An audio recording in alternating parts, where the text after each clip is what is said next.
飲食飲食飲飲食食啊！聖誕節又點可以淨係得食冇得飲啊？咁我哋今日一於整翻一杯啖啖都爆晒聖誕味道嘅熱香料酒嚟飲下啦。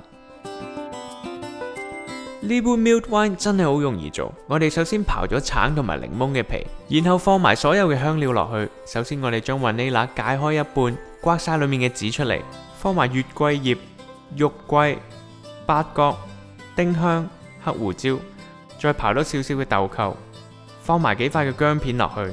之後用你雙手熱情地用力揸晒所有檸檬同埋橙嘅汁出嚟，再加多2羹嘅蜜糖嚟調味。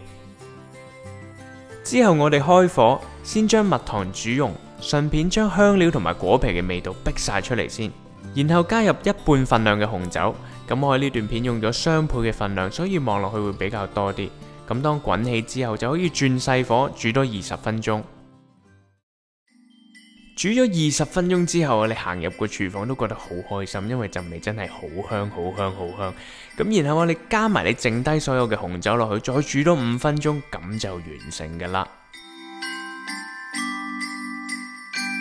聖誕新年前後嘅 party 剩低嘅紅酒攞嚟整呢個 Mulled Wine 都係一個唔錯嘅選擇。